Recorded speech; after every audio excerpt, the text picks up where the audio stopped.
Okay, now that we've covered the basics in other videos, let's do another more advanced investigation. Let's imagine we're interested in looking at water quality in an important location. So what could be more important than the Pumpston Passage here? So a Ramsar wetland and really important conservation area in the Sunshine Coast region.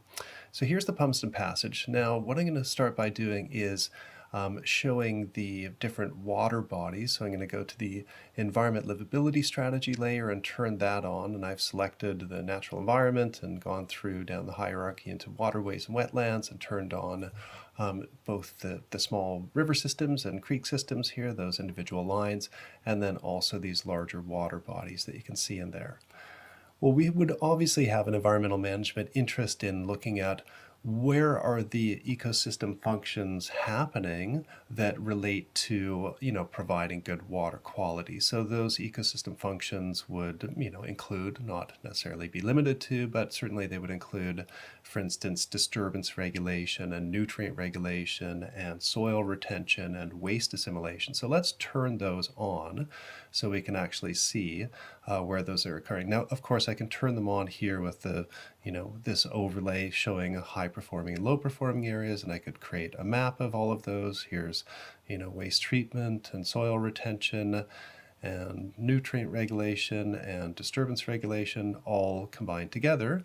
And we can see that there's some pretty important areas then right around the Pumpston Passage, so and this whole wetland and creek system. So let's look then instead, I'm going to turn that off just for different kind of investigation in this case. I'm going to look just at the high functioning area. So instead of doing that overlay, I'm going to come in here and turn on the high functioning areas, which will give me a hashing over top. So I've got disturbance regulation, nutrient regulation, I'm going to turn that on, soil retention, and waste treatment. So that's waste assimilation and treatment in the natural environment.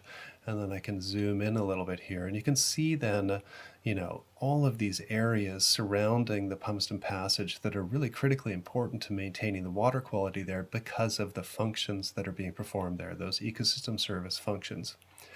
Okay, here now what I wanted to show you is a different capability of this online tool, and that is to produce lot level reports for this kind of investigation. So if I come up here now, we've been through the layers menu, which we're on right now, and looked at different kind of legends and so on that you can look at.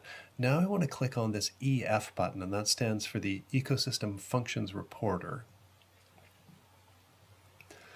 Okay, this EF reporter then allows me to basically outline a particular area in which to do an investigation. So far we've been scrolling in and out across the region as a whole. I could do something different like, actually create a square and investigate within that and so on. I'm going to use this tool over here, which allows me to select a lot. So let's imagine I was interested in, one particular lot over here. Let's say I thought, maybe this particular area over here is really important to providing that water, the high quality water. And so I'm going to investigate it more at a lot level. What I can do then is click on it and just sort of drag a bit, and it will pick up that underlying lot configuration from the parcel data. So now that I have that, then I can actually investigate just within those boundaries what is happening there. So in this ecosystem function reporter, I'm going to now ask it to produce a report. So I'll click on this report button to find out what functions are happening there, and then I can look at them in more detail. So it's now doing all of that mapping. And now bear in mind that it's some of these different functions are very data intensive, all of the information that has to go through. So you see this little kind of scrolling timer here for the supporting habitats. It often takes a minute or so to produce the full report. So we'll just wait for a second as that gets going. Okay, that's all finished there. So now I can actually look in more detail then about where the locations of these functions are occurring. So just broadly speaking then, I can see that this particular parcel of land is 65.22 hectares in area, and then some of the different functions there. Now this is only mapping, I should say, the highest functioning areas, so only locations that actually are scoring a 5 out of 5 on the ecosystem function performance scale that we've talked about in previous videos, including the method video. So here I'm just mapping those 5 locations, and I can see, in fact, there's none of them for this barrier effective vegetation. There is some, for instance, for climate regulation and disturbance regulation and so on, and these numbers here in the brackets then relate to the individual polygons. So if I click on disturbance regulation, then I can see that there is in fact 28.23 hectares of that disturbance regulation occurring at the highest possible function within this landscape. And I can see where that's happening then by clicking right in here. Okay, and it's these locations here that are performing that high level of function. In fact, there's 5 different polygons that are occurring there. Similarly, I could look at other, other aspects that I was interested in, nutrient regulation, for instance. If I click on that, I can see that in nutrient regulation then, there's 28.23 areas there. In fact, they look like it's probably the same underlying ecosystem type that's producing the function in those 2 different areas. Okay, what about waste treatment then? Now I'm up to 50.04 hectares, so a very large proportion of the site then is associated with high performance of waste assimilation, and so I can investigate that here. Okay, one thing, and in fact you can see if you click on different areas, you can have more information about what is actually occurring there. Okay, leave markers in there. In fact, there's huge functionality here, which I'm sure you'll spend days, if not more, investigating and learning about. So once I have this information, it would be useful to be able to produce a report then on the specific site. And this can be done in the tool. So if I come up here then to the little print button up here within the ecosystem function reporter, now bear in mind that I've already let it go through and do all of that function mapping. Now if I click on this print button, and I tell it what kind of a format, perhaps I want an A3 size portrait or an A4 size portrait, and then click print, it will now go and produce a report for that particular location with all of the relevant information. So let's just let this happen and get all prepared, and then we can have a look at it.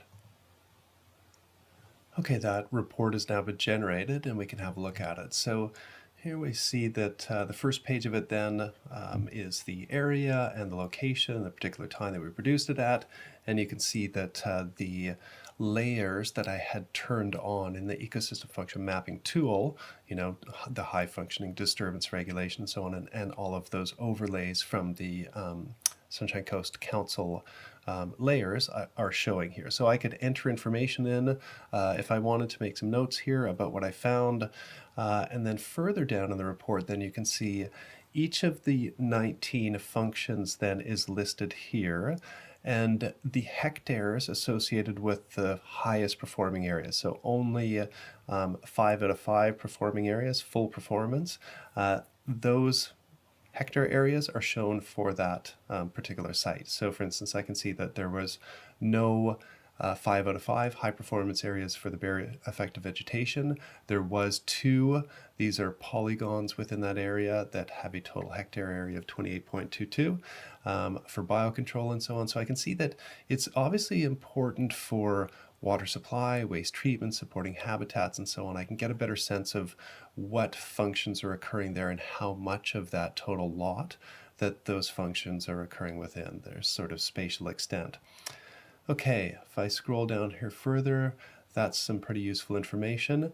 A second useful report that I might be interested in producing here is something called an ecosystem reporting category report. So now I'm going to switch over here to this other button, this ERC reporter, and perform a similar kind of analysis looking at the underlying ecosystem types.